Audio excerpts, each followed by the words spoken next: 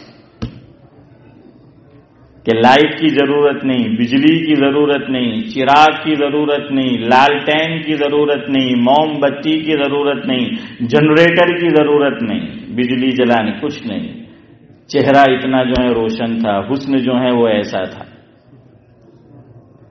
اب آپ کہیں گے کہ پھر آپ صلی اللہ علیہ وسلم کہاں گئے؟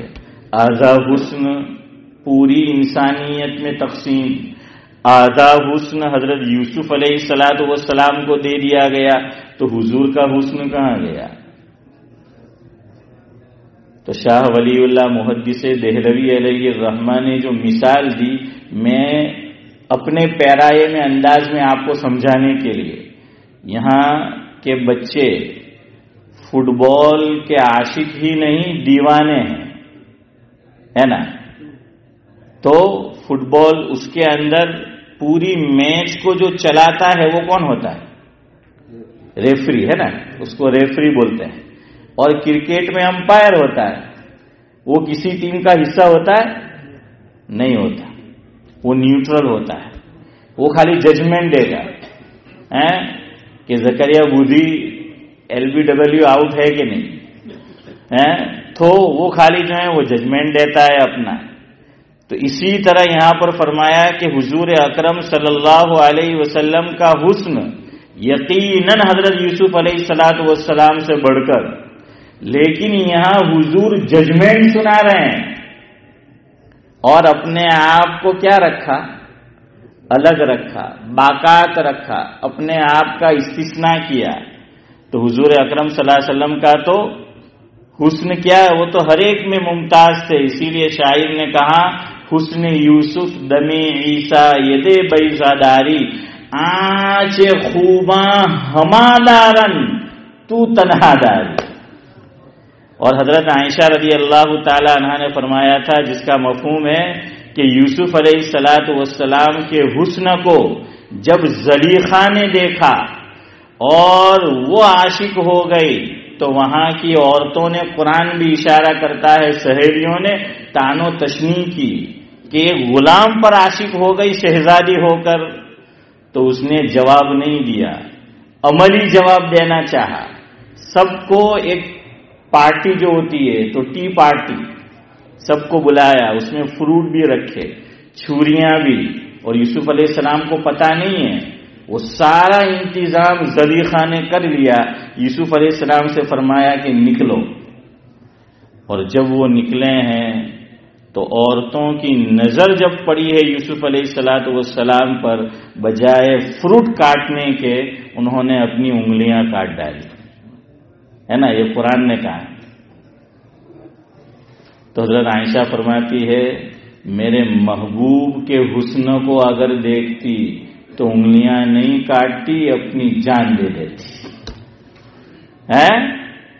کلیجہ نکل آتا، روح نکل آتی، وہ جان دے دیتی میرے محبوب کے حسن کو دیکھتی۔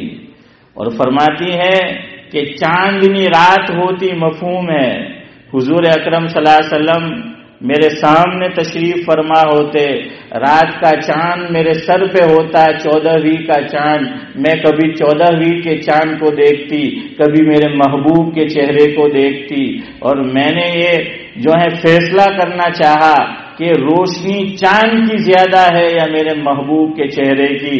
فرمایا کہ میں اس نتیجے پر پہنچی کہ میرے نبی کے حسن کے سامنے چاند کے حسن کی کیا حیثیت ہے۔ اس لیے شاعر، اردو کے شاعر نے کہا ہے نا کہ چاند میں تو داغ ہے اور میرے نبی کا چہرہ بے داغ ہے، اس میں کوئی جو ہے داغ نہیں ہے۔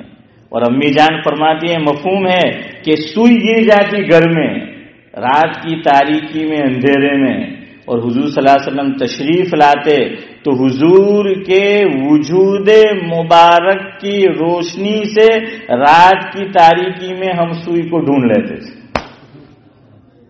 بہرحال میں آپ کو بتایا رہا تھا حضرت یوسف علیہ الصلاۃ والسلام کا حسن، بات چلی ہے مسکرانے پر، ہنسنے پر۔ بہت بڑی غلط فہمی ہے، اور وہ بھی ہم دینداروں میں، بعض دینداروں میں بیانات میں کبھی ہنسی کی بات کہہ دی، کبھی کوئی لطیفہ جو ہے وہ سنا دیا، تو بعض لوگ ہنسنے کی بات پر بھی نہیں ہنستے۔ تو امام شافعی رحمۃ اللہ علیہ کا ملفوظ ہے کہ جو ہنسنے کی بات پر نہ ہنسے وہ گدھا ہے۔ ہاں ماشاءاللہ سب ہنسے ہیں، چونکہ ہر ایک چاہتا ہے کہ میں اس فہرست سے نکل جاؤں۔ چلے گدھے پر ایک لطیفہ سنیں۔ حضرت مولانا ابرار احمد صاحب دھلیوی رحمۃ اللہ علیہ مہاراشٹر کے سفر میں تھے، کار کے اندر، تو گزر ہوا ایک جگہ سے، میزبان بھی تھے ساتھ میں کار میں، تو وہ بھٹھا چلتا ہے ہماری طرف بھی، تو وہاں بھی بھٹھا قریب ہوگا، تو گدھے کے اوپر آپ جانتے ہیں کہ وہ اینٹ وغیرہ وہ بوجھ رکھا ہوتا ہے، تو گدھے جا رہے تھے، تو حضرت نے وہ سمجھے نہیں حضرت کا مزاج، تو جو پڑوس میں بیٹھے تھے میزبان محبوب بھائی، تو ان سے فرمایا کہ آپ کے یہاں گدھے بہت ہے، تو وہ یہ سمجھے کہ اس کو، تو کہنے لگے حضرت یہ تو کچھ بھی نہیں، اس سے زیادہ گدھے ہے۔ تو حضرت نے فرمایا بالکل آپ کی بات سے مجھے اندازہ ہو گیا۔ تو خیر بہرحال حضرت یوسف علیہ الصلاۃ والسلام، تو مجھے یہ بتانا تھا ہنسنے کی بات پہ ہنسنا چاہیے، حضور سے ثابت ہے، انسان کی یہ فطرت ہے، اور یہ نہیں کہ ہنسی ہنسی ہو، دین کی بات بھی ہو، بیچ میں کوئی لطیفہ ہو، کوئی ہنسنے کی بات ہو۔ تو حضرت جریر بن عبداللہ رضی اللہ تعالیٰ عنہ فرماتے ہیں، جن کو حضور اکرم صلی اللہ علیہ وسلم نے یہ فرمایا کہ یہ میری امت کا یوسف ہے، تو وہ بیان کرتے ہیں مفہوم ہے، جب جب بھی میری نظر میرے آقا کے لبوں پر پڑی، میرے آقا کے چہرے مبارک پر پڑی، کبھی میں نے نہیں دیکھا کہ حضور اکرم صلی اللہ علیہ وسلم تبسم نہ فرما رہے ہو، مسکرا نہ رہے ہو۔ بھائی آدمی کو ذرا مسکرانا چاہیے, તબસ્સુમ ચહેરે પે તેરતે રહેના ચાહીએ. એવું નહીં આપણે ગુજરાતીમાં કે એવું લાગે સારો દિવેલ પીને આવલો છે, کہ بے چار داڑانی کھاٹی کڑھی پینے آولو. بعض لوگوں کو دیکھو تو اچھا خاصا ہمارا موڈ اچھا ہوتا ہے وہ بھی بگڑ جاتا ہے, ہنستے ہی نہیں, چہرہ جو ہے مسکراتا ہوا ہی نہیں رکھتے. اور یہ بھی ہمارے یہاں مصیبت لیکن دوسری بھی ہے جاوید بھائی, અરે આપણે ત્યાં તો તેવો પ્રોબ્લેમ, બહુ આપણે હસે મુસ્કરાય તો લોકો વિચાર કરે કે યાર આ કઈ ગડબડ લાગતી છે, કઈ ઇન્ડિયામાં વિંગા વેચાયેલા લાગે. આજકાલ બહુ ફોર્મમાં છે એમ કે જ્યારે જો ત્યારે ઓહતો જોઈ, જ્યારે જોઈ ત્યારે તેવો પ્રોબ્લેમ. તો આપણે ત્યાં તો ઓહે તો લોકોના પેટમાં દુખે